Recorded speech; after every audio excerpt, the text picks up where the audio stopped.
Assalamualaikum warahmatullahi wabarakatuh. Perkenalkan, nama saya Gasela Maharani dengan NIM 2250191125. Pada kesempatan kali ini, saya akan mempresentasikan materi mengenai standarisasi bahan baku sediaan farmasi berbasis bahan alam. Nah, topik ini sangat penting karena kita semua tahu bahwa Indonesia merupakan negara yang sangat kaya akan keanekaragaman hayati, terutama tanaman obat. Namun, kekayaan alam ini tidak akan bernilai jika tidak diikuti dengan pengendalian mutu yang baik. Itulah mengapa proses standarisasi bahan baku dan sediaan farmasi menjadi kunci agar obat herbal yang berasal dari bahan alam memiliki kualitas, keamanan, dan khasiat yang terjamin secara ilmiah. Melalui standarisasi, setiap tahapan, mulai dari pengumpulan simplisia, proses ekstraksi, hingga pembuatan sediaan obat, dapat dipantau dan dikendalikan. Tujuannya agar hasil yang diperoleh selalu konsisten, meskipun bahan baku berasal dari sumber yang berbeda. Menurut Undang-Undang Kesehatan RI Nomor 17 Tahun 2025, sediaan farmasi berupa obat bahan alam harus memenuhi standar dan atau persyaratan Farmakope Herbal Indonesia atau sering kita sebut FHI atau standar lainnya. Bahan baku yang digunakan dalam sediaan farmasi berupa obat, bahan alam, suplemen, dan kosmetik sediaan tertentu. Berdasarkan kajian resiko harus memenuhi standar atau persyaratan mutu sebagai bahan baku farmasi. Undang-Undang Kesehatan RI Nomor 17 Tahun 2023, obat bahan alam yang digolongkan menjadi jamu, obat herbal terstandar, fitofarmaka, obat bahan alam lainnya. Standarisasi simplisia adalah serangkaian pengujian dan prosedur untuk menjamin mutu, keamanan, dan khasiat simplisia sebagai bahan baku produk obat. Proses ini meliputi parameter organoleptik, kimia, dan kandungan senyawa aktif. Pada bagian pertama ini, kita masuk ke pertanyaan yang menjadi dasar utama dari standarisasi bahan alam, yaitu sebutkan parameter mutu bahan baku simplisia dan ekstrak serta sediaan obat bahan alam yang umum dipersyaratkan oleh Farmakope Herbal Indonesia. Sebelum kita bahas lebih jauh, penting kita untuk pahami dulu bahwa proses standarisasi ini tidak bisa dilepaskan dari upaya menjaga kualitas obat herbal sejak tahap paling awal, yaitu dari bahan bakunya. Farmakope Herbal Indonesia berfungsi sebagai pedoman nasional yang mengatur bagaimana suatu bahan alam harus memenuhi standar tertentu supaya produk yang dihasilkan memiliki mutu yang konsisten, aman, dan memiliki efek terapeutik yang terukur. Jadi, di bagian ini kita akan melihat bagaimana FHI menetapkan parameter-parameter tersebut, baik yang bersifat spesifik untuk mengenali identitas bahan, maupun yang non-spesifik yang berkaitan dengan kemurnian dan kestabilan bahan itu sendiri. Parameter-parameter inilah yang nantinya menjadi tolak ukur utama dalam menilai apakah suatu bahan alam layak digunakan sebagai bahan baku obat atau tidak. Selanjutnya, di slide berikut akan kita bahas lebih rinci apa saja parameter mutu yang dimaksud baik untuk simplisia maupun ekstraknya, lengkap dengan contoh-contoh dan tujuannya. Baik, di bagian ini kita mulai memasuki inti dari pembahasan, yaitu tentang parameter mutu bahan baku simplisia dan ekstrak serta sediaan obat bahan alam yang dipersyaratkan oleh Farmakope Herbal Indonesia atau sering kita sebut FHI. Seperti yang kita ketahui, Farmakope Herbal Indonesia merupakan acuan resmi nasional yang berisi standar mutu bagi bahan alam yang digunakan dalam bidang farmasi. Standar ini tidak hanya berlaku untuk obat jadi, tetapi juga mencakup bahan mentahnya, mulai dari simplisia yaitu bahan yang belum diolah, sampai ekstrak yang telah mengalami proses pengambilan zat aktif. Tujuan utama dari adanya parameter mutu ini adalah untuk menjamin bahwa bahan alam yang digunakan dalam industri farmasi memiliki kualitas yang stabil, aman, dan berkhasiat. Artinya, setiap batch bahan baku meskipun berasal dari tanaman dan lokasi yang berbeda, tetap diharapkan memiliki mutu yang sama. Inilah alasan mengapa proses standarisasi menjadi sangat penting dalam pengembangan obat herbal. Nah, di dalam Farmakope Herbal Indonesia, parameter mutu dibagi menjadi dua kelompok besar, yaitu parameter spesifik dan parameter non-spesifik. Masing-masing kelompok memiliki peran penting dalam memastikan keaslian serta kemurnian bahan. Pertama, kita bahas dulu parameter spesifik. Parameter ini digunakan untuk mengidentifikasi dan memastikan keaslian bahan herbal. Biasanya, parameter spesifik mencakup hal-hal seperti identitas simplicia atau ekstrak, termasuk nama Latin, bagian tanaman yang digunakan, misalnya daun, akar, rimpang, serta ciri organoleptik seperti warna, aroma, dan rasa. Ciri makroskopis dan mikroskopis yang digunakan untuk mengenali karakteristik fisik tanaman secara visual maupun melalui pengamatan di bawah mikroskop. Dan yang paling penting, senyawa penanda marker, yaitu senyawa khas yang dimiliki oleh tanaman dan berfungsi sebagai indikator kimiawi dari bahan itu sendiri. Sebagai contoh, senyawa penanda dari temulawak adalah kurkumin, sementara pada sambiloto adalah androgropalid. Dengan mengidentifikasi senyawa penanda, kita bisa memastikan bahwa bahan yang digunakan benar-benar berasal dari tanaman yang sesuai dan tidak tercampur dengan bahan lain. Inilah yang disebut sebagai parameter spesifik, karena hasilnya hanya akan muncul pada bahan tertentu yang sesuai. Selanjutnya, kita masuk ke parameter non-spesifik. Berbeda dari parameter spesifik yang fokus pada identitas, parameter non-spesifik digunakan untuk menilai kemurnian, stabilitas, dan keamanan bahan herbal. Parameter ini mencakup berbagai aspek fisik dan kimia bahan seperti susut pengeringan, yaitu seberapa banyak zat hilang saat bahan dikeringkan. Nilai ini menunjukkan kadar air dan senyawa volatil yang ada di dalamnya. Kadar air untuk memastikan bahan tidak terlalu lembab sehingga tidak mudah rusak atau ditumbuhi jamur. Kadar abu total dan kadar abu tidak larut asam yang menunjukkan jumlah residu anorganik serta adanya kemungkinan kontaminasi dari tanah atau pasir. Kadar sari larut air dan kadar sari larut etanol yang menunjukkan seberapa besar kandungan senyawa aktif yang bisa larut dalam pelarut tersebut.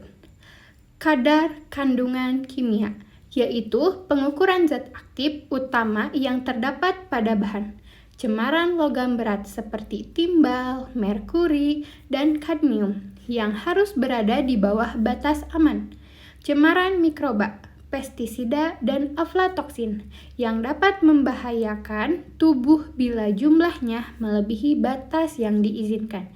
Semua pengujian ini dilakukan untuk memastikan bahwa bahan herbal tersebut aman dikonsumsi, tidak terkontaminasi, dan memiliki stabilitas yang baik selama penyimpanan. Secara keseluruhan, baik parameter spesifik maupun non-spesifik memiliki fungsi yang saling melengkapi. Parameter spesifik memastikan bahwa bahan yang digunakan asli dan sesuai identitasnya. Sedangkan parameter non-spesifik memastikan bahwa bahan tersebut murni, stabil, dan tidak mengandung zat berbahaya. Gabungan dari keduanya inilah yang menjadi dasar utama dalam standarisasi bahan alam menurut Farmakope Herbal Indonesia.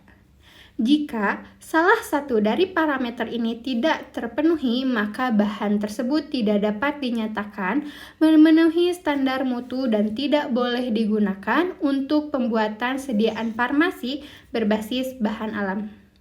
Nah, Setelah kita mengetahui apa saja parameter mutu bahan baku simplisia dan ekstrak, di slide selanjutnya kita akan melihat pembagian parameter tersebut secara lebih rinci, dimulai dari parameter spesifik dan non-spesifik yang diterapkan untuk simplisia dan ekstrak, menurut Pharmacope Herbal Indonesia. Baik, setelah tadi kita membahas secara umum tentang parameter mutu yang ditetapkan oleh Pharmacope Herbal Indonesia, sekarang kita akan masuk lebih dalam ke pembahasan mengenai parameter spesifik dan non-spesifik pada bahan baku simplisia. Pertama, kita perlu memahami dulu apa itu simplisia.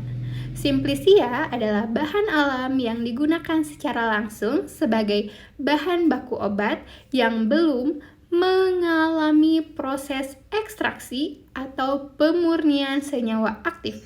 Contohnya seperti daun kering, kulit batang, rimpang, atau biji tanaman obat. Simplisia ini berasal dari tumbuhan hewan atau mineral, tetapi dalam konteks Pharmacope Herbal Indonesia, umumnya yang dimaksud adalah simplisia nabati, yaitu yang berasal dari tumbuhan. Simplisia memiliki peranan yang sangat penting karena kualitas bahan ini akan sangat menentukan mutu hasil akhir obat herbal. Kalau bahan bakunya tidak memenuhi standar, misalnya kadar airnya terlalu tinggi atau mengandung kontaminan, maka hasil ekstraksinya juga pasti tidak akan stabil dan berpotensi menurunkan efektivitas obat. Karena itulah penentuan parameter spesifik dan non-spesifik pada simplisia menjadi langkah dasar dalam proses standarisasi bahan alam. Sekarang kita bahas yang pertama, yaitu parameter spesifik. Parameter spesifik pada simplisia berfungsi untuk menentukan identitas dan keaslian bahan. Tujuannya adalah agar kita benar-benar yakin bahwa simplisia yang digunakan berasal dari tanaman yang sesuai, bukan bahan tiruan atau campuran dengan jenis lainnya. Parameter spesifik ini meliputi beberapa aspek. Yang pertama, identitas simplisia yang mencakup nama Latin, bagian tanaman yang digunakan seperti daun, batang, akar, biji, atau bunga, serta ciri organoleptiknya yaitu warna, aroma, dan rasa. Misalnya, simplisia temulawak memiliki warna kuning kecoklatan dan aroma yang khas seperti kunyit. Ciri organoleptik ini penting karena sering menjadi tanda awal untuk membedakan bahan yang asli dan yang palsu. Ciri makroskopik dan mikroskopik. Pemeriksaan makroskopik dilakukan dengan mata telanjang untuk melihat bentuk fisik luar simplisia seperti bentuk potongan, warna, dan tekstur. Sementara itu, pemeriksaan mikroskopik dilakukan dengan mikroskop untuk melihat jaringan sel, tanaman, trikomata, fragmen, epidermis, atau kristal kalsium oksalat yang menjadi ciri khas suatu spesies. 3. Senyawa penanda atau marker. Senyawa penanda merupakan senyawa kimia khas yang hanya dimiliki oleh tanaman tertentu dan dapat digunakan untuk memastikan identitasnya. Misalnya, tadi kurkumin menjadi senyawa penanda pada temulawak dan kunyit pada sambiloto gitu kan. Nah, senyawa penanda ini biasanya diidentifikasi dengan metode kromatografi lapis tipis atau kromatografi cair kinerja tinggi. Nah, melalui parameter spesifik inilah keaslian dan konsistensi bahan baku bisa dipastikan. Dengan kata lain, parameter ini menjawab pertanyaan, apakah bahan ini benar-benar bahan yang dimaksud? Selanjutnya, kita masuk ke parameter non-spesifik. Kalau parameter spesifik menilai identitas bahan, maka parameter non-spesifik berfungsi untuk menilai kemurnian, kestabilan, dan kualitas umum dari simplisia. Parameter ini lebih fokus pada sifat fisik dan kimia bahan yang menentukan apakah bahan tersebut layak digunakan atau tidak. Beberapa parameter non-spesifik pada Simplicia antara lain susut pengeringan, yaitu jumlah bobot yang hilang saat bahan dikeringkan. Pengujian ini dilakukan untuk memastikan bahan tidak terlalu lembab, karena kadar air yang tinggi bisa menimbulkan jamur atau degradasi senyawa aktif. Kadar air yang diukur secara langsung untuk memastikan kadar kelembapan berada di bawah batas maksimal, biasanya tidak lebih dari 10%. Kadar abu total dan kadar abu tidak larut asam, yang menunjukkan jumlah zat anorganik atau mineral yang tersisa setelah bahan dibakar. Nilai yang tinggi bisa menandakan adanya kontaminasi dari tanah atau pasir. Kadar sari larut air dan kadar sari larut etanol yang menunjukkan seberapa banyak senyawa aktif yang dapat diekstraksi dalam pelarut air dan alkohol. Ini juga menjadi indikator potensi farmakologis bahan tersebut. Selanjutnya, cemaran logam berat seperti timbal, merkuri, arsen, dan kadmium. Semua logam ini bersifat toksik dan berbahaya, sehingga harus berada di bawah ambang batas tertentu. Cemaran mikroba, termasuk bakteri patogen seperti E. coli atau Salmonella, serta jamur dan ragi. Simplicia yang terkontaminasi mikroba tidak boleh digunakan karena dapat menimbulkan infeksi atau toksisitas. Selain itu, juga ada pestisida dan alfa-toksin yang sering menjadi kontaminasi akibat cara budidaya dan penyimpanan yang tidak higienis. Kalau kita perhatikan, semua parameter ini saling berhubungan dan tidak bisa dipisahkan.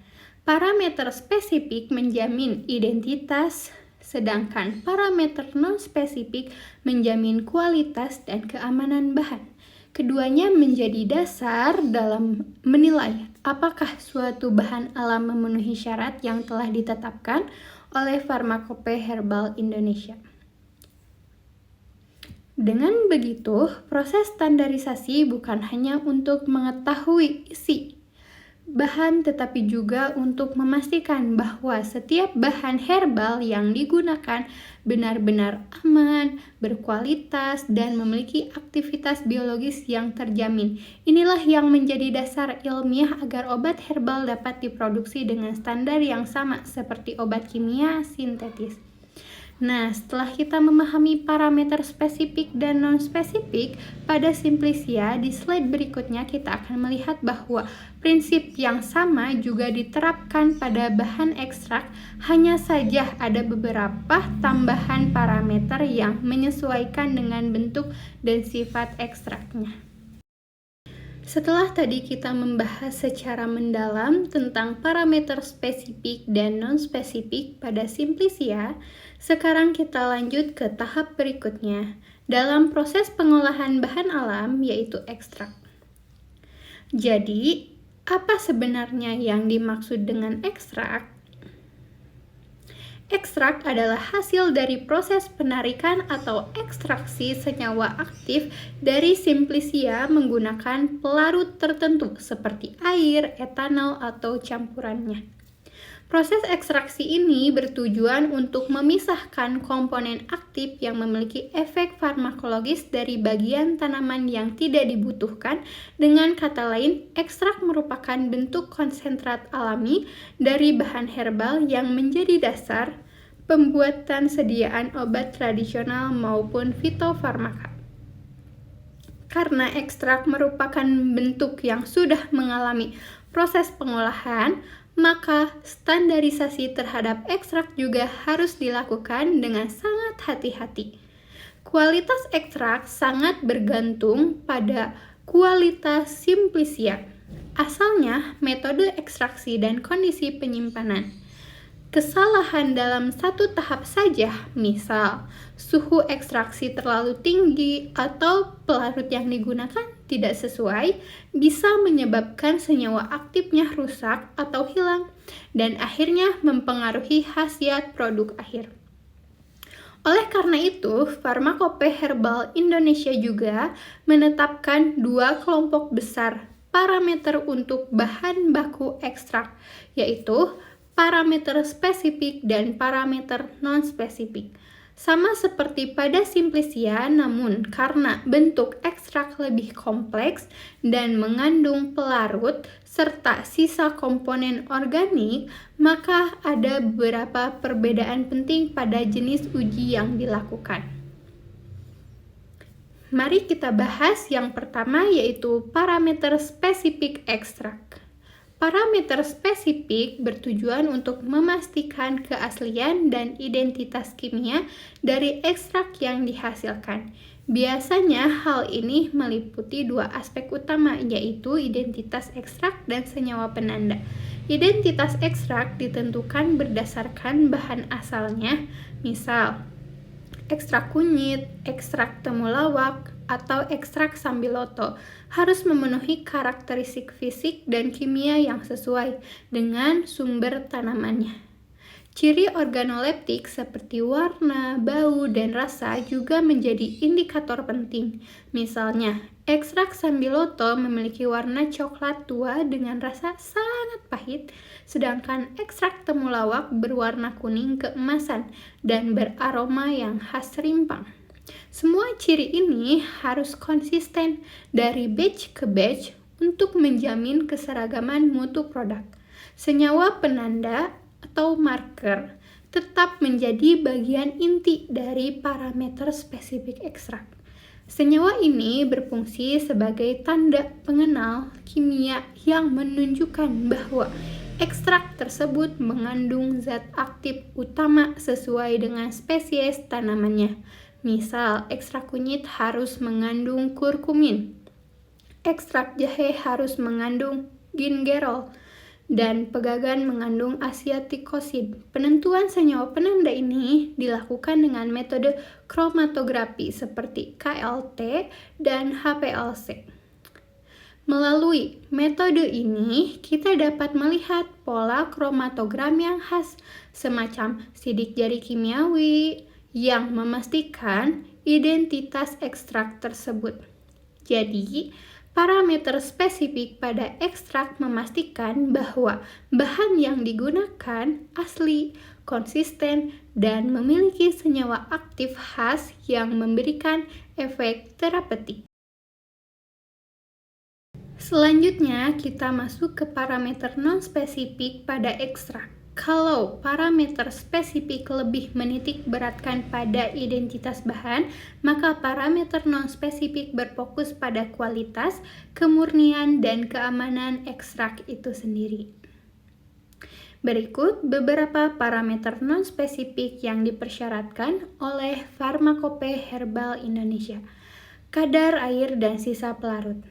Ekstrak biasanya dibuat dengan pelarut seperti etanol, metanol, atau air. Setelah proses ekstraksi, pelarut tersebut harus diuapkan dan dikeringkan.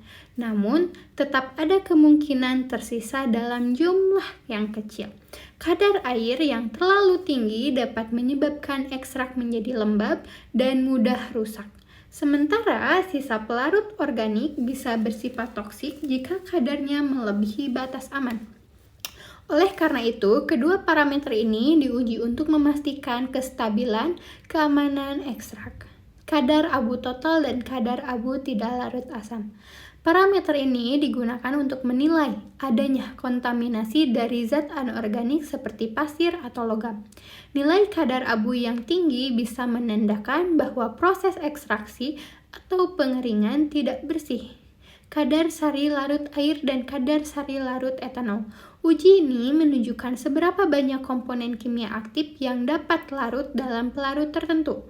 Nilai ini penting karena menunjukkan potensi aktivitas biologis ekstrak. Semakin tinggi kadar sarinya, semakin banyak senyawa aktif yang berhasil ditarik dari bahan alam. Cemaran mikroba dan cemaran logam berat sama seperti Simplicia. Ekstrak juga harus diuji untuk memastikan tidak ada kontaminasi mikroba, patogen seperti Salmonella, E. coli, atau jamur penghasil aflatoksin. Selain itu, ekstrak harus bebas dari logam berat seperti timbal, merkuri, dan kadmium. Logam berat ini dapat masuk selama proses ekstraksi. terutama jika air atau alat yang digunakan tidak steril. Semua parameter non-spesifik ini dilakukan untuk menjamin bahwa ekstrak yang dihasilkan benar-benar murni, aman, dan stabil selama proses penyimpanan maupun pengolahan lanjutan. Dengan kata lain, parameter ini menjadi dasar untuk menilai kelayakan suatu ekstrak agar dapat digunakan dalam pembuatan sediaan farmasi, baik dalam bentuk kapsul, sirup, salep, maupun tablet herbal. Kalau kita simpulkan, parameter spesifik dan non-spesifik pada ekstrak merupakan dua aspek yang saling melengkapi. Parameter spesifik menjamin identitas, kimia, dan keaslian ekstrak, sedangkan parameter non-spesifik menjamin kemurnian, keamanan, dan kestabilan fisik kimianya. Keduanya menjadi bukti ilmiah bahwa obat berbasis bahan alam tidak hanya berasal dari tradisi turun-menurun, tetapi juga telah melalui proses ilmiah yang sistematis dan dapat dipertanggungjawabkan secara mutu. Nah, setelah kita memahami bagaimana parameter mutu ditetapkan pada simplisia dan juga pada ekstrak, di bagian berikutnya kita akan melihat bagaimana Pharmacope Herbal Indonesia mengatur metode analisis kimia yang digunakan untuk membuktikan parameter-parameter tersebut secara ilmiah.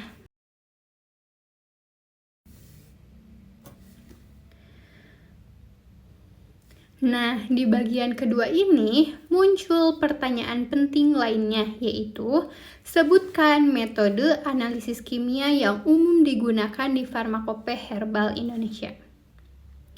Kalau di bagian pertama tadi kita membahas apa saja parameter yang harus diuji, maka di bagian ini kita fokus pada bagaimana cara membuktikan parameter-parameter itu secara ilmiah. Dalam dunia farmasi, setiap klaim mutu harus bisa dibuktikan melalui metode analisis kimia yang terstandar dan tervalidasi. Pharmacope Herbal Indonesia menyediakan berbagai metode analisis yang disesuaikan dengan jenis bahan dan tujuan uji. Ada metode uji yang digunakan untuk identifikasi senyawa aktif, ada yang untuk menentukan kadar atau konsentrasi, dan ada juga yang berfungsi untuk mengevaluasi kemurnian dan keamanan bahan. Metode-metode ini bukan sekedar prosedur teknis, tetapi merupakan bagian penting dari proses pembuktian ilmiah agar obat herbal dapat diterima dalam standar farmasi modern. Jadi, slide berikutnya kita akan membahas satu persatu, mulai dari kromatografi, spektrofotometri, sampai titrimetri, lengkap dengan fungsinya dalam menilai mutu bahan herbal. Baik, setelah kita membahas mengenai parameter mutu bahan baku simplisia dan ekstrak, sekarang kita akan beralih ke bagian yang tidak kalah penting, yaitu metode analisis kimia yang digunakan dalam Pharmacope Herbal Indonesia atau yang sering disingkat FHI. Kalau sebelumnya kita sudah tahu apa saja yang harus diuji dari suatu bahan alam, maka pada bagian ini kita akan membahas bagaimana cara membuktikannya secara ilmiah. Dengan kata lain, disinilah proses standarisasi bahan alam benar-benar diterapkan secara analitis.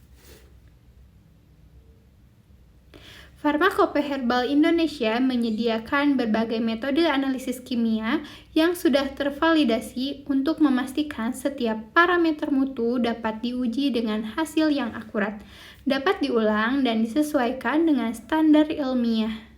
Metode-metode ini membantu para analis dan peneliti untuk menentukan identitas bahan, apakah benar bahan yang dimaksud, menilai kemurnian bahan dari kontaminan atau zat pengotor, mengukur kadar zat aktif yang menjadi penanda utama dari khasiat tanaman tersebut.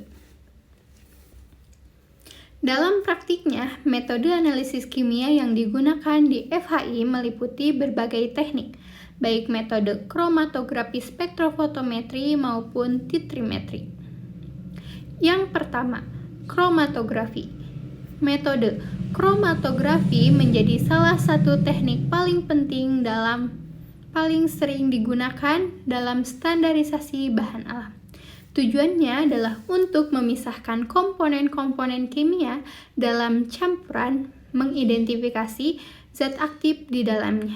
Beberapa jenis kromatografi yang umum digunakan di FHI antara lain kromatografi lapis tipis. Ini adalah metode sederhana namun efektif untuk identifikasi senyawa penanda. Prinsip kerjanya adalah pemisahan komponen berdasarkan perbedaan afinitas terhadap fase diam dan fase gerak. Hasilnya berupa bercak-bercak pada pelat kromatografi yang kemudian diukur nilai RF-nya dan dibandingkan dengan standar. KLT sering digunakan untuk mengecek keaslian bahan karena murah, cepat, dan tidak membutuhkan alat yang kompleks. Kromatografi cair kinerja tinggi atau HPLC berbeda dengan KLT. HPLC bekerja dengan sistem bertekanan tinggi dan memberikan hasil yang lebih presisi. Metode ini sering digunakan untuk menentukan kadar senyawa aktif secara kuantitatif, misalnya untuk mengukur kadar kurkumin pada ekstrak kunyit atau kadar androgropholid pada sambiloto. Hasilnya berupa puncak-puncak kromatogram yang memiliki area luas proporsional dan kadar zat aktif dengan sampel. Kromatografi gas. Metode ini digunakan khusus untuk senyawa yang mudah menguap atau bersifat volatil seperti minyak atsiri. Contohnya untuk menganalisis kadar eugenol pada cengkeh, citronella pada sereh, atau zingiberine pada jahe, karena menggunakan fase gas menghasilkan pemisahan yang sangat tajam dan cocok untuk identifikasi senyawa aromatik yang kompleks. Dengan ketiga metode kromatografi ini, kita dapat memastikan identifikasi dan komposisi kimia bahan herbal secara akurat. Selain metode kromatografi, Pharmacope Herbal Indonesia juga menggunakan berbagai metode spektrofotometri yang bekerja dengan prinsip interaksi antara cahaya dan materi. Teknik ini digunakan untuk mengukur kadar senyawa kimia dalam bahan alam berdasarkan kemampuan senyawa tersebut menyerap atau memancarkan cahaya pada panjang gelombang tertentu. Spektrofotometri menjadi metode yang sangat penting dalam analisis bahan alam karena selain cepat dan sensitif, hasilnya juga kuantitatif dan sangat akurat. Dalam Pharmacope Herbal Indonesia terdapat dua jenis spektrofotometri yang paling umum digunakan, yaitu spektrofotometri UV visible dan spektrofotometri serapan atom.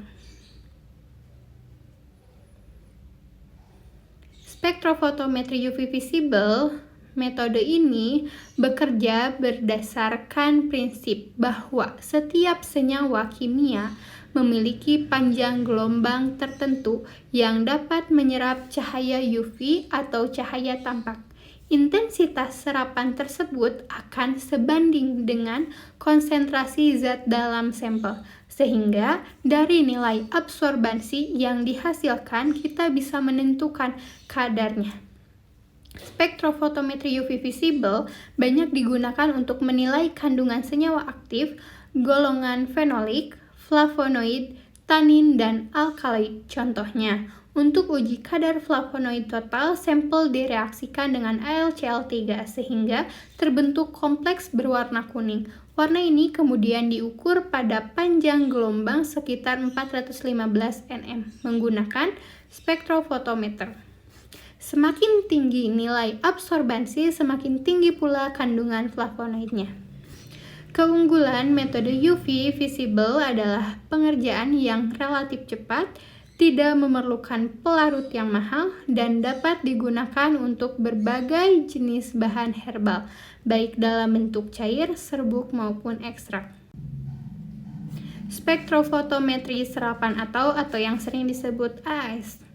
Nah, metode ini seringkali menjadi bagian yang sedikit lebih teknis, tetapi justru sangat penting dalam pengujian keamanan bahan herbal.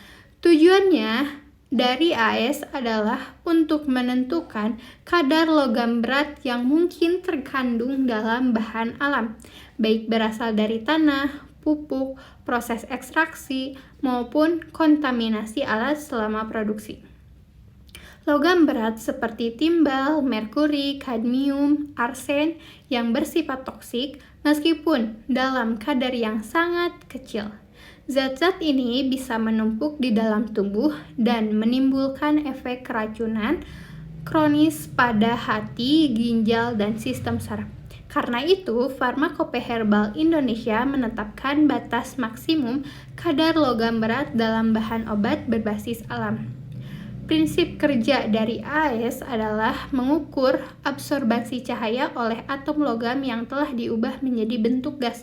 Melalui proses pemanasan, setiap jenis logam memiliki panjang gelombang serapan yang spesifik, sehingga alat dapat mengenali jenis logam dan menghitung kadarnya berdasarkan intensitas cahaya yang diserap.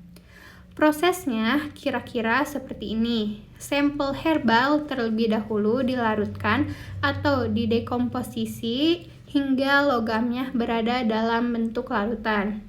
Kemudian, larutan tersebut disemprotkan ke dalam nyala api atau flame atau grafit fluoride di dalam alat AS.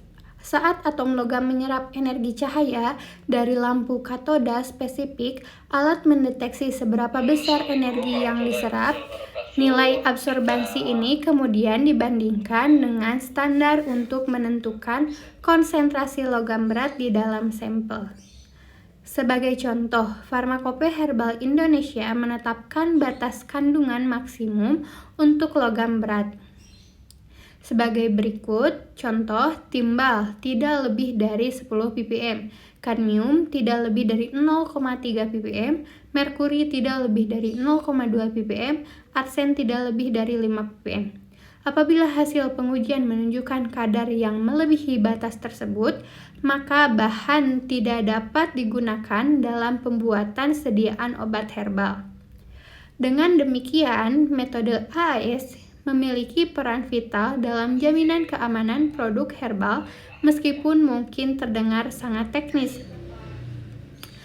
AS adalah bukti nyata bahwa pengujian obat tradisional di Indonesia telah mengikuti standar ilmiah dan teknologi modern yang juga digunakan di industri farmasi global. Jadi, spektrofotometri UV visible maupun AS keduanya sama-sama penting.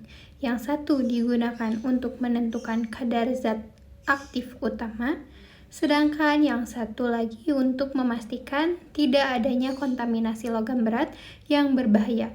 Kedua teknik ini saling melengkapi dan menjadi bagian integral dalam proses standarisasi bahan baku dan ekstrak obat herbal. Selanjutnya, titrimetri atau titrasi. Metode titrimetri merupakan metode klasik tetapi tetap digunakan dalam analisis farmasi karena hasilnya sangat akurat dan sederhana. Prinsipnya yaitu meneteskan larutan standar ke dalam larutan sampel hingga terjadi reaksi kimia yang lengkap. Misalnya, reaksi netralisasi, oksidasi, atau reduksi, dan titik akhirnya bisa diketahui melalui perubahan warna indikator. Dalam Farmakope Herbal Indonesia, titrimetri digunakan untuk berbagai keperluan seperti menentukan kadar air dengan titrasi Cale-Fisher yang sangat sensitif terhadap kandungan air, menentukan kadar senyawa tertentu yang memiliki gugus kimia, reaksi terhadap reaksi standar. Kemudian, meskipun tampak sederhana, metode ini masih sangat banyak digunakan di laboratorium karena efisien, murah, dan dapat memberikan hasil dengan ketelitian yang tinggi.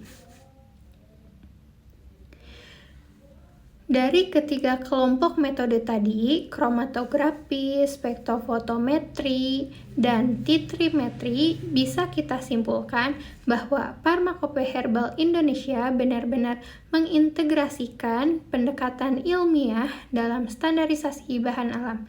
Metode-metode ini tidak hanya membantu mengenali senyawa aktif, tapi juga memastikan bahwa bahan yang diuji benar-benar murni, aman, dan sesuai dengan karakteristiknya.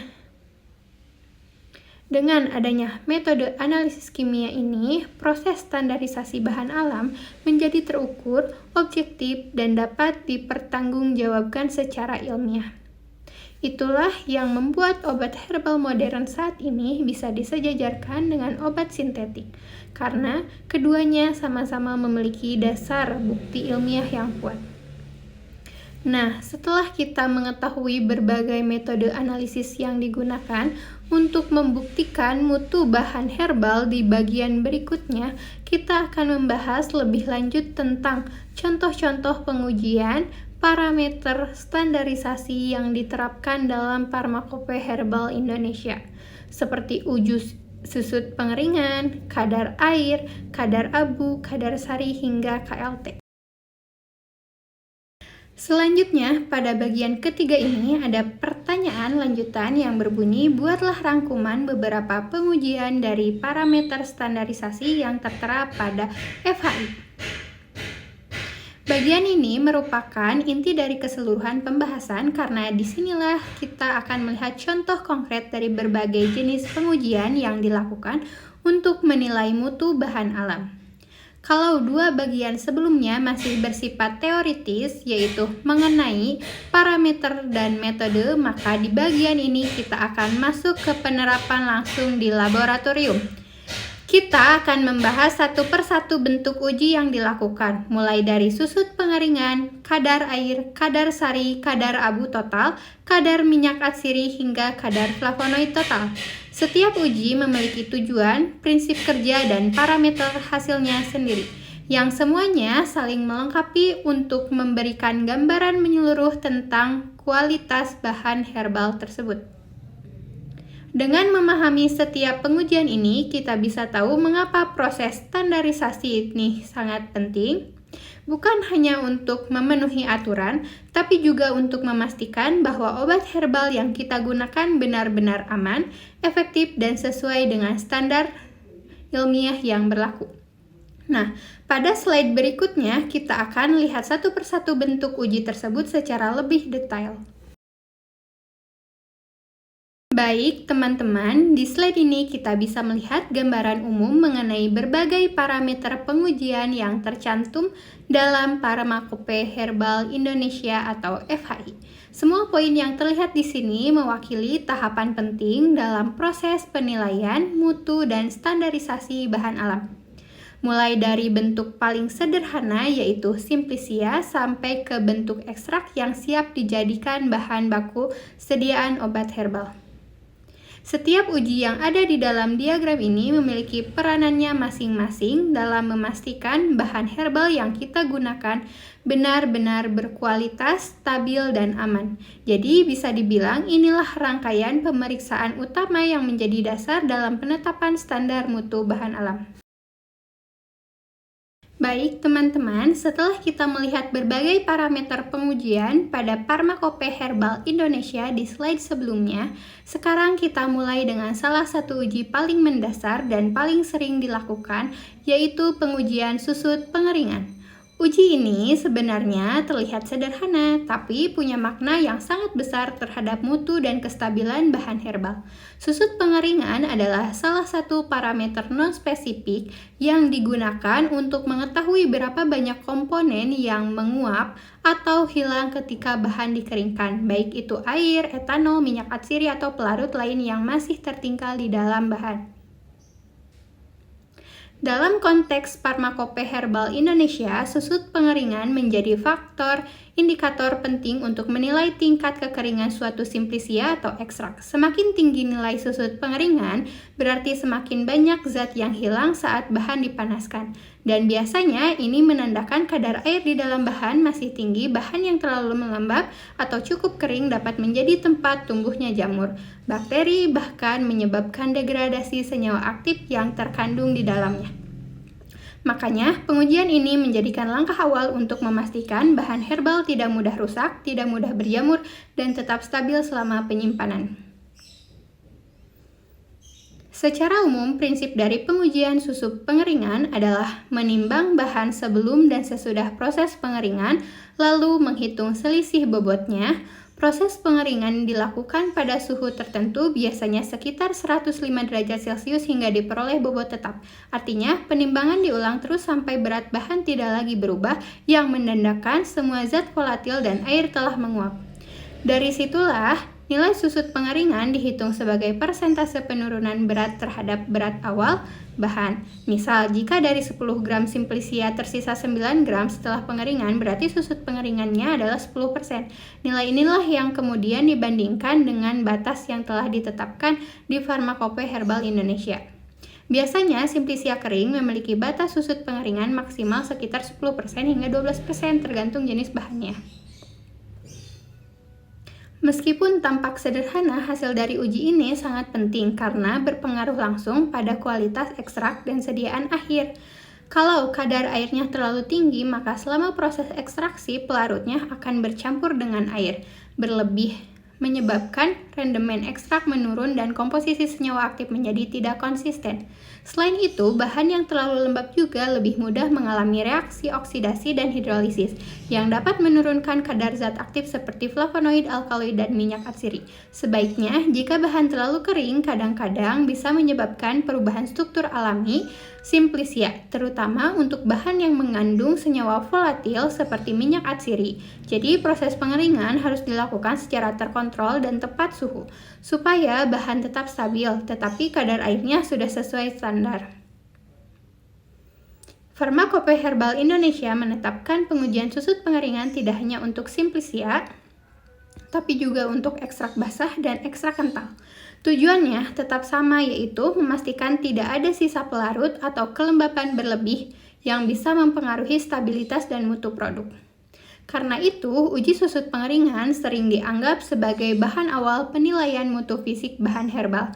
Dari hasil inilah, kemudian bisa dilanjutkan ke uji lain seperti kadar air, kadar abu, dan kadar sari larut yang semuanya saling melengkapi dalam menentukan kualitas keseluruhan bahan alam. Jadi, dari hasil pengujian susut pengeringan, kita bisa mengetahui apakah bahan herbal yang kita gunakan sudah cukup kering dan stabil untuk diproses lebih lanjut.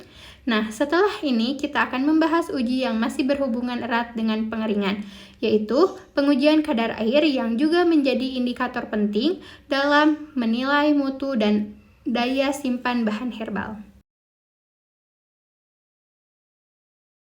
Baik, setelah tadi kita membahas tentang susut pengeringan, sekarang kita akan lanjut ke parameter berikutnya yang masih berkaitan erat dengan kestabilan bahan, yaitu kadar air.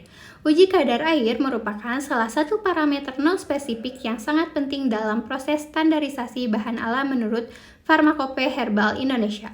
Walaupun terlihat sederhana, nilai kadar air sangat menentukan mutu, daya simpan, dan keamanan bahan herbal yang akan digunakan sebagai bahan baku obat. Secara definisi, kadar air adalah jumlah air yang terkandung di dalam suatu bahan, baik yang terikat secara fisik di permukaan bahan maupun air yang terikat secara kimia dalam jaringan tanaman.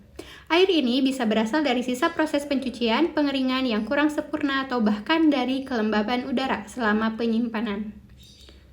Nah, kadar air yang terlalu tinggi bisa menjadi masalah besar. Kenapa? Karena air merupakan media pertumbuhan mikroorganisme, terutama jamur dan bakteri. Jika bahan herbal menyerap kelembapan berlebih, maka akan mudah berjamur, mengalami fermentasi, dan dalam waktu tertentu bisa mengalami degradasi senyawa aktif.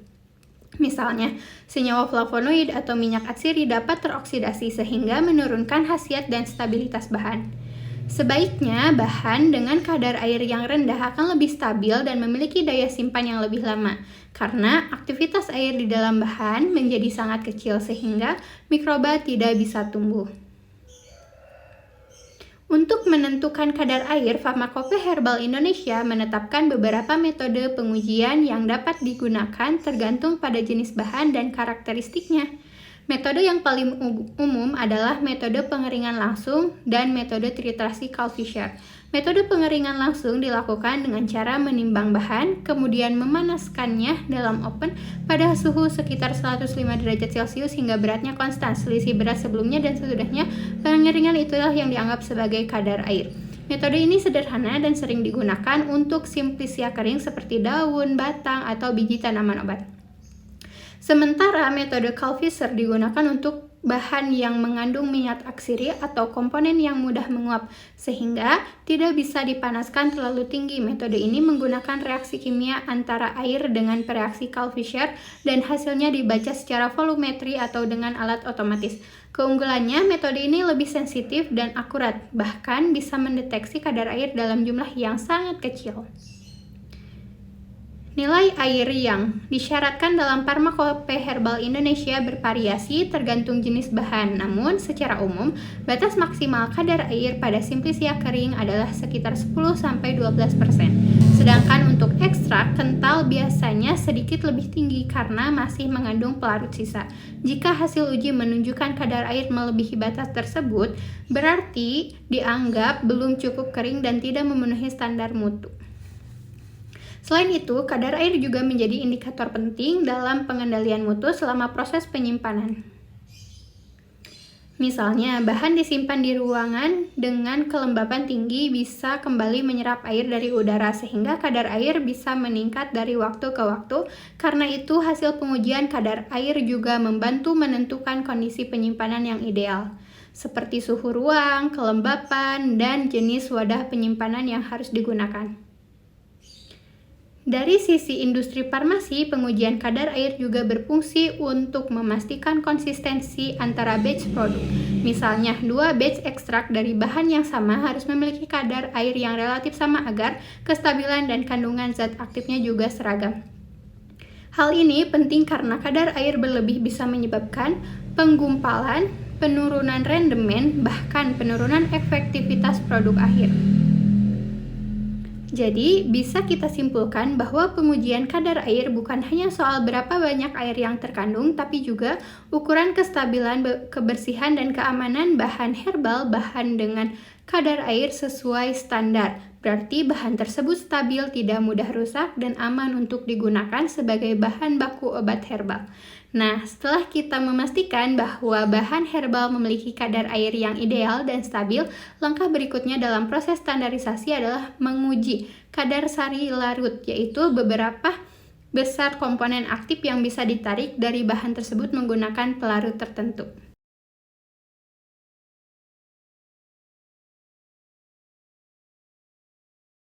Baik, setelah kita bahas tentang kadar air, sekarang kita akan lanjut ke parameter berikutnya, yaitu kadar sari.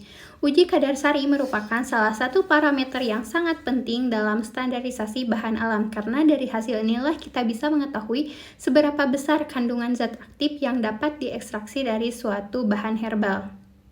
Kalau air lebih menilai kestabilan bahan, maka kadar sari berfungsi untuk menggambarkan potensi kandungan kimia aktif di dalam simplisia atau ekstrak. Dengan kata lain, semakin tinggi kadar sarinya berarti semakin banyak komponen aktif yang bisa larut dalam pelarut tertentu dan berpotensi memberikan efek terapeutik. Dalam Farmakope Herbal Indonesia dikenal 2 jenis pengujian kadar sari, yaitu kadar sari larut air dan kadar sari larut etanol.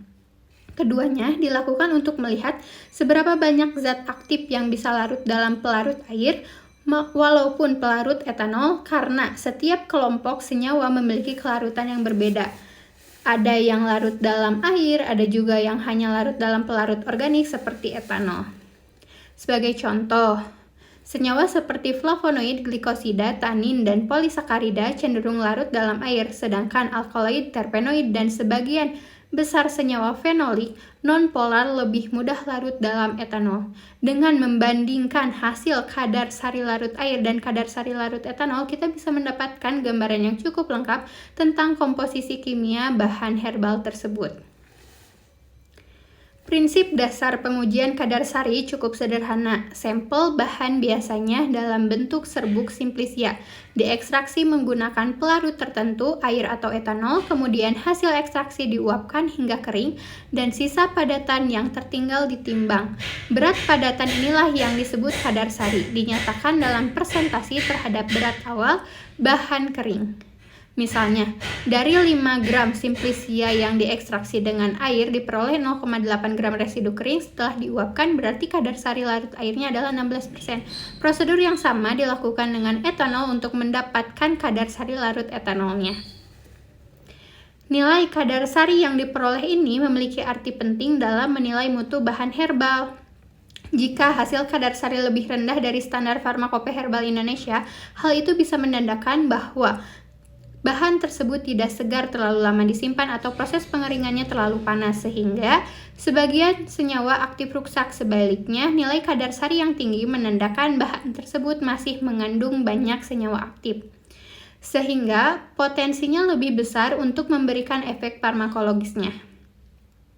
Selain itu, hasil kadar sari juga bisa menjadi indikator efektivitas proses ekstraksi. Kalau metode ekstraksinya tidak efisien, misal waktu ekstraksinya terlalu singkat atau pelarut yang digunakan tidak cocok, maka kadar sari yang dihasilkan juga akan rendah. Oleh karena itu, pengujian kadar sari sering digunakan tidak hanya untuk bahan baku, tapi juga untuk mengevaluasi proses produksi industri obat tradisional.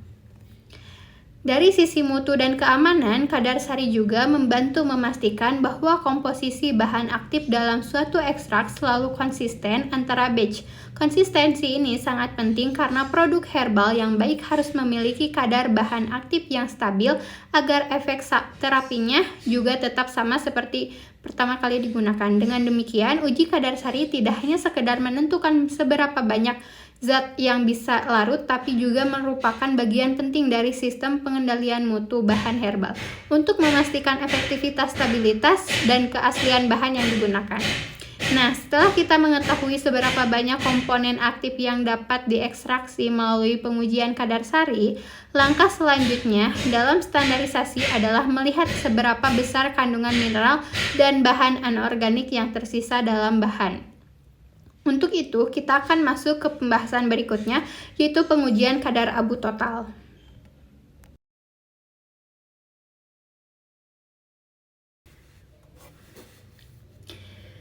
Baik teman-teman, setelah sebelumnya kita membahas tentang kadar sari yang menunjukkan seberapa banyak komponen aktif yang dapat diekstraksi dari bahan herbal, sekarang kita beralih ke parameter berikutnya, yaitu kadar abu total.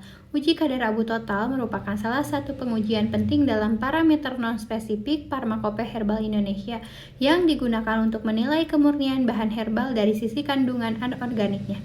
Dengan kata lain, kadar abu total memiliki gambaran tentang jumlah residu mineral yang tersisa setelah bahan dibakar pada suhu tinggi.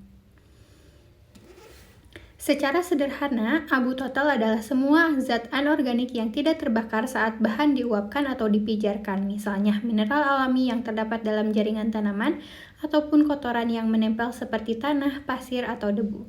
Nilai kadar abu yang tinggi biasanya menandakan adanya kontaminasi dari luar, sementara kadar abu yang rendah menunjukkan bahwa bahan tersebut relatif murni dan bersih. Prinsip pengujian kadar abu cukup sederhana. Sampel bahan ditimbang terlebih dahulu, kemudian dipijarkan dalam tungku pemijar pada suhu sekitar 550 derajat Celcius sampai 600 derajat Celcius hingga seluruh bahan anorganiknya terbakar habis dan tersisa residu berwarna putih keabuan.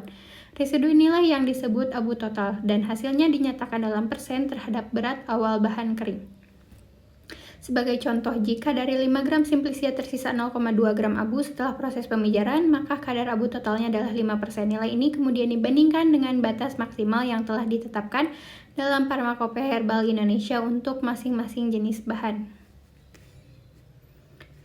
Namun, selain kadar abu total, ada juga parameter tambahan yang disebut kadar abu tidak larut asam, yaitu bagian dari abu yang tidak larut ketika direaksikan dengan asam klorida encer.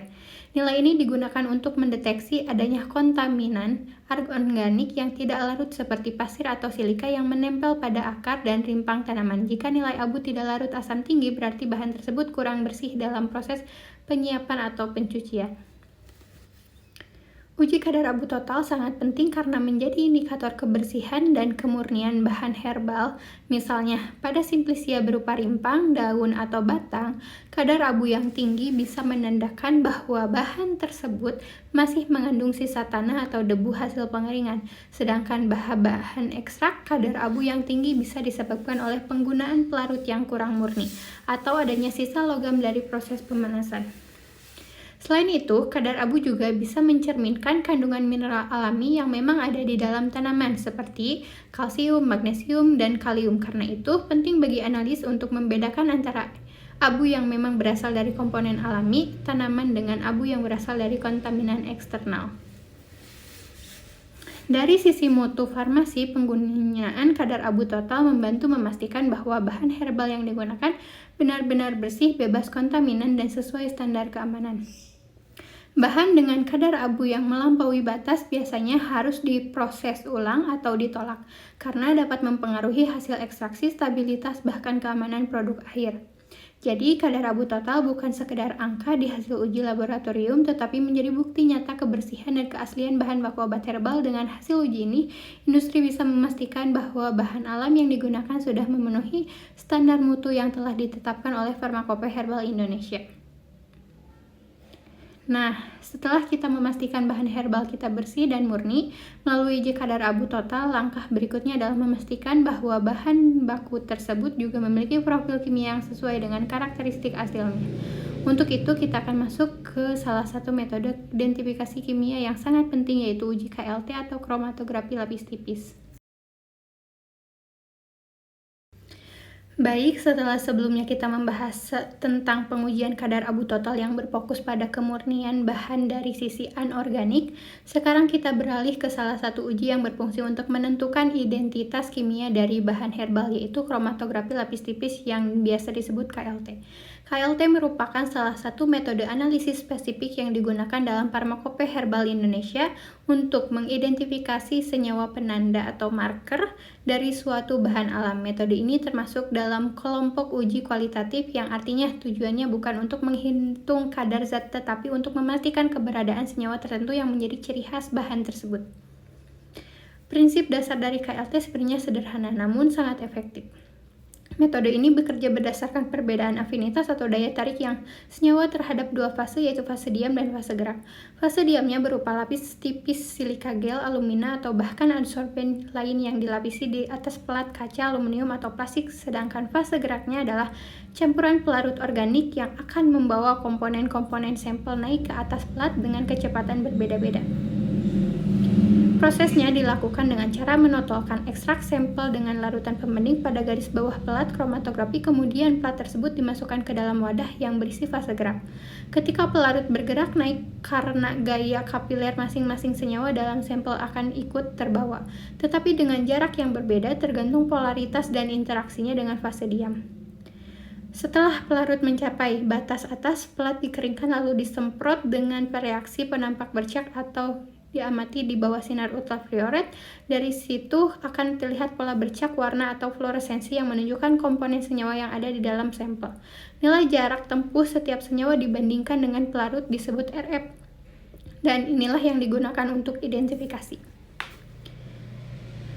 Dalam konteks Pharmacopoeia Herbal Indonesia, KLT menjadi metode andalan karena selain sederhana dan cepat juga mampu memberikan sidik jari kimia dari suatu bahan herbal. Misalnya, pada simplicia kunyit akan muncul bercak berwarna kuning, oranye pada nilai RF tertentu yang menunjukkan keberadaan kurkumin, atau pada sambiloto terlihat bercak hijau kebiruan pada posisi khas yang menandakan adanya androgaprolid. Dengan begitu, dari hasil KLT kita bisa memastikan bahwa bahan yang diuji memang berasal dari tanaman yang benar dan tidak tercampur dengan bahan lain. Itulah mengapa KLT disebut juga sebagai uji identifikasi kimia karena hasilnya mempresentasikan komposisi khas suatu tanaman obat. Selain untuk identifikasi, KLT juga digunakan untuk membandingkan keseragaman antara batch bahan baku atau ekstrak. Jika pola bercak yang dihasilkan sama antara sampel uji dengan bahan yang pembanding, berarti proses pengolahan bahan dilakukan secara konsisten. Namun jika pola bercak berbeda, misalnya ada bercak baru muncul atau warna bercak melemah, atau hal ini bisa menjadi tanda bahwa mengalami perubahan mutu, kontaminasi atau degradasi senyawa aktif.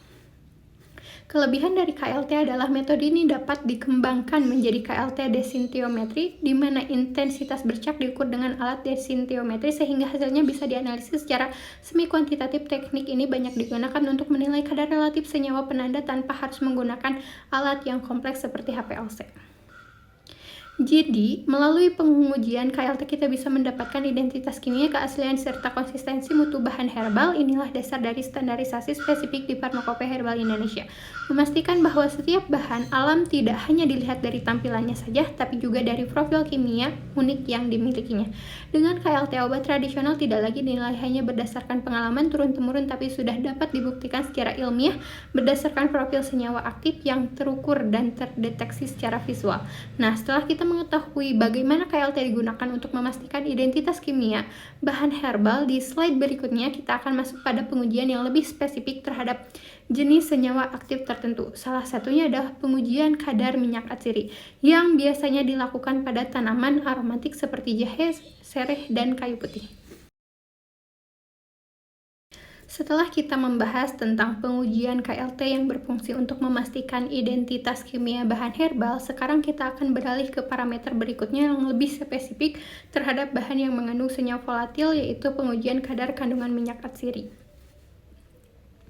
Minyak atsiri atau yang sering disebut juga essential oil merupakan campuran kompleks dari senyawa organik yang bersifat mudah menguap dan memiliki aroma yang khas. Minyak atsiri banyak terdapat pada bagian-bagian tertentu dari tanaman seperti daun, batang, kulit, bunga, atau rimpang. Contohnya jahe mengandung gingiber dan gingerol, sereh mengandung citronellal dan geranilol, dan kayu putih mengandung eukaliptol. Kandungan minyak atsiri ini bukan hanya menentukan aroma dan rasa khas suatu tanaman, tetapi juga berhubungan langsung dengan aktivitas farmakologisnya. Misalnya sebagai antiseptik, antiinflamasi, ekspektoran, atau relaksasi otot polos. Karena itu, pengujian kadar minyak atsiri menjadi salah satu parameter penting dalam standarisasi bahan alam yang tercantum dalam Farmakope Herbal Indonesia. Tujuan dari uji ini adalah untuk mengetahui jumlah total minyak atsiri yang dapat diperoleh dari bahan herbal melalui proses destilasi. Dengan kata lain, hasil pengujian ini menggambarkan kadar senyawa volatil yang terkandung dalam bahan. Metode yang digunakan untuk penentuan kadar minyak atsiri disebut destilasi air atau destilasi uap air. Biasanya dilakukan menggunakan alat Clevenger apparatus atau berbentuk kaca dengan kondensor yang mampu menangkap uap minyak yang terpisah dari air. Prosesnya dimulai dengan menimbang sejumlah bahan kering, kemudian direbus bersama air selama beberapa jam. Uap yang terbentuk akan membawa minyak atsiri naik ke kondensor, di mana uap air akan mendinginkan dan kembali menjadi cairan. Sementara minyak atsiri akan mengapung di permukaan air karena sifatnya yang tidak larut. Volume minyak yang dihasilkan kemudian diukur dan dinyatakan dalam persen terhadap berat bahan kering. Nilai kadar minyak atsiri yang dihasilkan biasanya bervariasi tergantung jenis tanaman dan bagian yang digunakan. Sebagai contoh, rimpang jahe kering biasanya mengandung sekitar 1,5-3% minyak atsiri. Daun sereh wangi biasa mengandung 1% minyak atsiri, sedangkan bunga cengkeh bisa mencapai 15-20%. Farmakope Herbal Indonesia menetapkan batas kadar minimum untuk setiap bahan agar bisa dijadikan patokan mutu. Jika kadar minyak atsiri suatu bahan lebih rendah dari standar yang ditetapkan, hal itu bisa menunjukkan bahwa bahan tersebut tidak segar, proses pengeringan terlalu lama, atau sudah kehilangan sebagian besar komponen volatilnya. Selain menilai mutu bahan uji, kadar minyak atsiri juga berguna untuk mengontrol proses penyimpanan dan pengolahan. Minyak atsiri mudah menguap pada suhu tinggi dan sangat sensitif terhadap cahaya serta oksigen. Oleh karena itu, bahan yang mengandung minyak atsiri harus disimpan dalam wadah tertutup rapat. terlindung dari sinar langsung, dan pada suhu rendah untuk mencegah penguapan serta oksidasi. Bahan yang kehilangan minyak atsiri bukan hanya kehilangan aroma khas, tapi juga menurunkan aktivitas biologisnya, karena senyawa aktif utama seperti eugenol, mentol, atau citronellal ikut menguap bersama minyak tersebut. Dengan demikian, pengujian kadar kandungan minyak atsiri menjadi tolak ukur penting untuk menilai mutu bahan herbal aromatik. Hasil uji ini memastikan bahwa bahan yang digunakan benar-benar segar, tidak rusak, dan masih mengandung senyawa volatil aktif dalam jumlah yang memadai sesuai standar FHI. Jadi, melalui uji ini kita tidak hanya memastikan aroma dan identitas tanaman, tetapi juga bisa menjamin bahwa potensi terapeutik bahan herbal tetap optimal. Nah, setelah kita mengetahui cara penentuan kadar minyak atsiri untuk bahan-bahan yang bersifat aromatik, pada slide berikutnya kita akan membahas salah satu pengujian yang sudah penting untuk menilai potensi bioaktif suatu bahan, yaitu pengujian kadar flavonoid total. Setelah kita membahas tentang pengujian kadar minyak atsiri yang berfokus pada senyawa volatil, sekarang kita akan beralih ke parameter terakhir dalam rangkaian pengujian standarisasi, yaitu pengujian kadar flavonoid total. Flavonoid merupakan salah satu kelompok senyawa bioaktif terbesar yang terdapat dalam tanaman obat. Senyawa ini dikenal memiliki beragam aktivitas biologis mulai dari antioksidan, antiinflamasi, antibakteri, anti kanker, hingga pelindung sistem kardiovaskular. Karena perannya sangat penting, luas, dan efek terapeutik tanaman, pengujian kadar flavonoid total menjadi salah satu indikator penting dalam menilai mutu dan potensi farmakologis bahan herbal. Secara sederhana, pengujian kadar flavonoid total bertujuan untuk menentukan jumlah total senyawa flavonoid yang terdapat dalam suatu ekstrak atau simplicia. Meskipun tidak menghitung kadar tiap senyawa satu persatu, hasil uji ini memberikan gambaran umum mengenai seberapa kaya kandungan bioaktif antioksidan yang dimiliki bahan tersebut.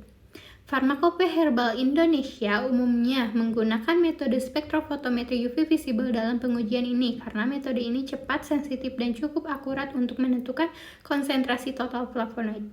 Prinsip dasarnya adalah bahwa flavonoid dapat bereaksi dengan reaksi kimia tertentu seperti aluminium klorida, membentuk kompleks berwarna kuning yang dapat menyerap cahaya pada panjang gelombang sekitar 415 nanometer. Intensitas warna yang terbentuk kemudian diukur dengan spektrofotometer dan hasilnya dibandingkan dengan larutan standar, biasanya quercetin atau rutin.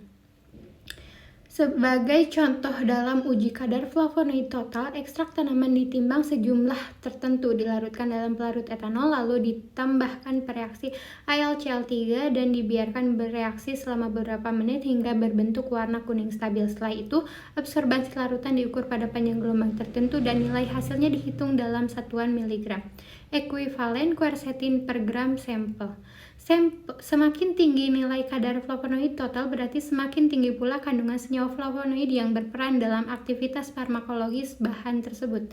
Sebaliknya, kadar flavonoid yang rendah bisa menunjukkan bahwa bahan telah mengalami degradasi, oksidasi, atau proses ekstraksi yang tidak efisien. Uji kadar flavonoid total ini juga berperan dalam menjaga konsistensi mutu antar batch produk. Dalam industri obat herbal, kadar flavonoid yang terlalu bervariasi dapat menyebabkan perbedaan efek terapi karena flavonoid berkontribusi besar terhadap aktivitas antioksidan dan efektivitas keseluruhan ekstrak. Oleh karena itu, hasil pengujian kadar flavonoid digunakan sebagai parameter kontrol mutu untuk memastikan bahwa setiap produksi memiliki kualitas yang sama. Selain itu, pengujian kadar flavonoid total juga dapat membantu penelitian menentukan waktu panen optimal, bagian tanaman yang paling aktif, dan kondisi ekstraksi terbaik. Hal ini karena kadar flavonoid dalam tanaman bisa dipengaruhi oleh banyak faktor seperti umur tanaman, suhu, pengeringan, jenis pelarut, hingga cara penyimpanan bahan. Dengan demikian, pengujian kadar flavonoid total bukan hanya sekedar angka dalam laporan laboratorium, tetapi menjadi indikator penting potensi bioaktivitas dan mutu ilmiah bahan herbal. Melalui uji ini kita bisa memastikan bahwa bahan alami yang digunakan dalam obat herbal memiliki kandungan senyawa aktif yang cukup, sehingga efek terapeutiknya bisa diandalkan dan konsistensi sesuai dengan standar Farmakope Herbal Indonesia. Nah, dengan demikian seluruh rangkaian pengujian parameter standarisasi mulai dari susut pengeringan, kadar air, kadar sari, kadar abu, KLT, kadar minyak atsiri, hingga kadar flavonoid total semuanya memiliki peran yang saling melengkapi. Melalui uji-uji inilah kualitas bahan alam dapat dibuktikan secara ilmiah dan terstandar sehingga produk herbal yang dihasilkan bukan hanya aman tetapi juga efektif dan konsisten dari waktu ke waktu. Baik teman-teman sekalian, setelah kita mulai seluruh rangkaian pembahasan mulai dari parameter spesifik dan non-spesifik, metode analisis kimia hingga pengujian parameter standarisasi bahan alam yang tercantum dalam Pharmacope Herbal Indonesia, sekarang tibalah kita di bagian akhir atau kesimpulan akhir dari materi ini. Dari semua yang telah kita bahas bersama dapat kita simpulkan bahwa standarisasi bahan alam bukan hanya sekedar prosedur laboratorium atau persyaratan administratif, melainkan merupakan dasar ilmiah yang sangat penting dalam menjamin mutu, keamanan, dan efektivitas obat herbal. Dalam Pharmacope Herbal Indonesia, standarisasi dilakukan melalui dua kelompok besar parameter, yaitu parameter spesifik dan parameter non-spesifik. Parameter spesifik digunakan untuk memastikan identitas dan keaslian bahan melalui ciri organoleptis, pemeriksaan mikroskopis, serta penetapan senyawa penanda menggunakan metode kromatografi. Sedangkan parameter non-spesifik digunakan untuk menilai kemurnian, kestabilan, dan keamanan bahan melalui pengujian seperti kadar air, kadar abu, kadar sari, susut pengeringan, dan cemaran. Kedua parameter ini tidak dapat dipisahkan karena keduanya saling melengkapi.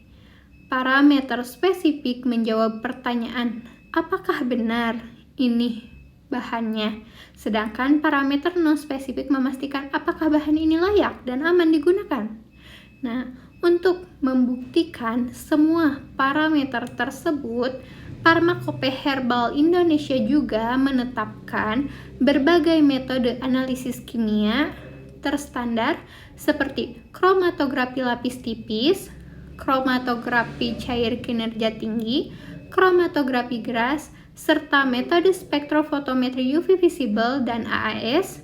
Selain itu, digunakan juga metode titrimetri Kalvisser untuk menentukan kadar air dengan ketelitian tinggi. Semua teknik ini memastikan bahwa hasil pengujian bahan herbal dapat dipercaya, akurat, dan konsisten di berbagai laboratorium. Selanjutnya, kita juga sudah membahas berbagai pengujian parameter mutu, mulai dari susut pengeringan untuk menilai tingkat kekeringan bahan, kadar air untuk melihat kestabilan dan daya simpan, kadar sari untuk mengetahui seberapa banyak senyawa aktif yang dapat diekstraksi, serta kadar abu total untuk menilai kemurnian bahan dari zat anorganik. Kemudian ada juga uji KLT yang digunakan untuk mengidentifikasi senyawa penanda khas suatu tanaman, pengujian kadar minyak atsiri untuk bahan yang mengandung komponen volatil, dan pengujian kadar flavonoid total sebagai indikator kekayaan senyawa bioaktif antioksidan yang berperan penting dalam efek terapeutik bahan alam herbal. Setiap parameter ini memiliki peran tersendiri, namun semuanya saling berkaitan dan membentuk satu sistem penilaian mutu yang komprehensif dan ilmiah. Dengan diterapkannya seluruh standar dan metode tersebut, Pharmacope Herbal Indonesia berperan besar dalam membawa obat tradisional Indonesia menuju tingkat yang lebih tinggi. Dari sekedar pengetahuan turun-temurun menjadi produk berbasis bukti ilmiah. Melalui proses standarisasi yang ketat, kita dapat memastikan bahwa bahan alam yang digunakan bermutu, aman, dan konsisten dari waktu ke waktu. Inilah bentuk nyata dari sinergi antara kearifan lokal dan ilmu pengetahuan modern Dengan standarisasi, obat tradisional Nusantara tidak hanya menjadi warisan budaya, tetapi juga menjadi bagian dari sistem kesehatan ilmiah yang diakui dunia. Jadi, dapat kita simpulkan bahwa standarisasi bukan hanya tentang memenuhi syarat mutu, tetapi merupakan bukti tanggung jawab ilmiah untuk memastikan setiap bahan alam yang digunakan benar-benar aman, efektif, dan memiliki nilai terapeutik yang dapat dipertanggungjawabkan. Dengan memahami prinsip-prinsip dalam Pharmacope Herbal Indonesia, kita tidak hanya menjadi warisan pengobatan tradisional, tetapi juga menjadikan ilmu pengetahuan farmasi modern yang bermanfaat bagi masyarakat luas dan berdaya saing secara global. Demikian presentasi yang dapat saya sampaikan. Wassalamualaikum warahmatullahi wabarakatuh.